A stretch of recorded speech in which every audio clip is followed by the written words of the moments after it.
बिस्मिल्लाहिर्रहमानिर्रहीम अस्सलाम वालेकुम। आज की रेसिपी में हम बना रहे हैं हरी मूंग की दाल की खिचड़ी, जिसके न्यूट्रिशनल वैल्यूज़ बहुत ज़्यादा हैं, जो मैं आपको आगे चलकर बताऊंगी।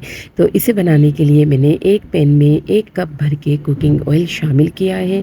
ऑयल को गर्म करके इसमें एक बारीक छोटी सी प्याज काट के डाल दी है। इसे हम गोल्डन ब्राउन होने तक पकाएंगे, और जब प्याज गोल्डन ब्राउन हो जाएगी तो इसके अंदर हम साबित गरम मसाला शामिल करेंगे। साबित गरम मसाले में 8 से 10 मैंने ली है काली साबित मिर्च, 2 लौंग हैं, 3-4 दालचीनी के टुकड़े हैं, 2 तेज़पात के पत्ते हैं, और 1 टेबलस्पून भर के इसमें हम सफ़ेद ज़ीरा शामिल करेंगे। तो ये डालकर इसमें अच्छे से भूनेंगे। एक काली बड़ी इलायची खोल कर डालेंगे। इससे खिचड़ी में बहुत अच्छी सी खुशबू आएगी, और ज़ीरा डालने से बहुत ही अच्छे से हमारी ये खिचड़ी तैयार होगी। और पेट में दर्द के लिए ज़ीरा बहुत ही मुफीद होता है।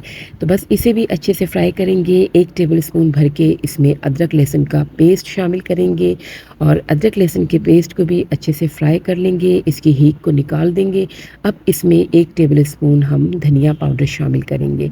ना तो हम इसमें टमाटर शामिल करेंगे, ना ही पिसी हुई लाल मिर्चें शामिल करेंगे। दाल मैंने आधा कप ली है और इसे भिगो दिया था। भिगोकर ये डबल हो जाती है। आधे घंटे जब आप भिगोएंगे, इसके छिलके ऊपर आ जाएंगे। अब इसमें 1 टेबलस्पून में नमक शामिल करूँगी। नमक आप अपने टेस्ट के मुताबिक शामिल करें। दाल को भिगोकर इसके छिलके उतार दें, और इसके जो थोड़े बहुत छिलके इस पे रह जाएंगे बस उसे रहने देंगे। पानी निकाल कर इसे हम मसाले में शामिल करेंगे और अच्छे से इसे फ्राई कर लेंगे। बस दाल जब अच्छे से इसमें फ्राई हो जाएगी, तो मैंने चावल भी 1 गिलास लिए हैं। 1 गिलास चावल में आप आधा कप जो है दाल शामिल करेंगे, क्योंकि दाल गीली होने के बाद डबल हो जाती है। हमने चावल को भी आधे घंटे के लिए भिगो दिया है। दाल को मसाले में अच्छी तरह से फ्राई कर लेंगे। अब 1 गिलास चावल में मैं 2 गिलास पानी शामिल करती हूँ, लेकिन यहाँ पर मैं 3 गिलास पानी शामिल करूँगी। इसकी वजह ये है कि दाल को हम पहले पानी में गलाएंगे, उसके बाद शामिल करेंगे चावल। क्योंकि अगर चावल और दाल एक साथ भिगोकर आप शामिल करते हैं, तो इस तरह क्या होता है कि दाल कच्ची रह जाती है। तो मैं आपको बिल्कुल परफेक्ट रेसिपी बता रही हूँ। अब इसमें मैंने पानी शामिल कर दिया है। पानी शामिल करके यहाँ पर भी आप टेस्ट कर सकते हैं। ये बेस्ट वे होता है कि आप यहाँ पे नमक चेक कर लें। अगर कम है तो और मज़ीद ऐड कर सकते हैं। तो मेरे मुताबिक इसमें नमक बिल्कुल ठीक है। अब मैंने इसे जब अच्छी तरह से बॉईल होने दिया, अब इसके बाद आप खोल कर चेक करें कि दाल अच्छी तरह से टेंडर हुई है कि नहीं। दाल अच्छे से गल चुकी है। इसे हम वापस डाल देंगे, और इसके अंदर आप चावल शामिल करेंगे। चावल शामिल करके इसे हम अच्छे से मिला देंगे।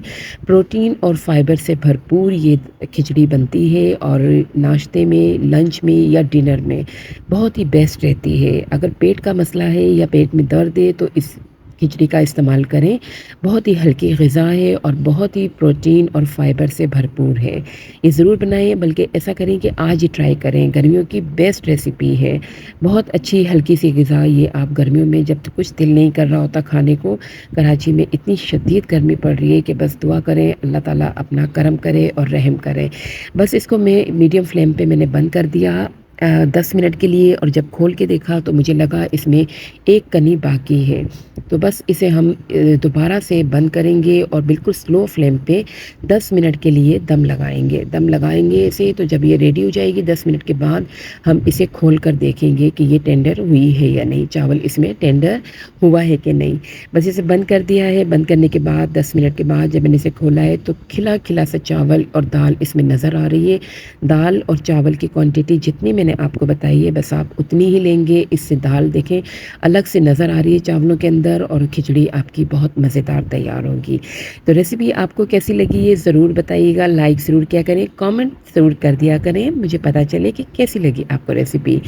और मुझे अपनी दुआओं में ज़रूर याद रखा करें। अब आप चाहें इसे अचार से खाएँ, रायते से खाएँ या दही से खाएँ, बहुत मज़े की ये खिचड़ी लगती है। इसे ज़रूर ट्राई करें। मिलते हैं फिर नेक्स्ट रेसिपी के साथ। तब तक के लिए अल्लाह हाफिज़। Have a nice day.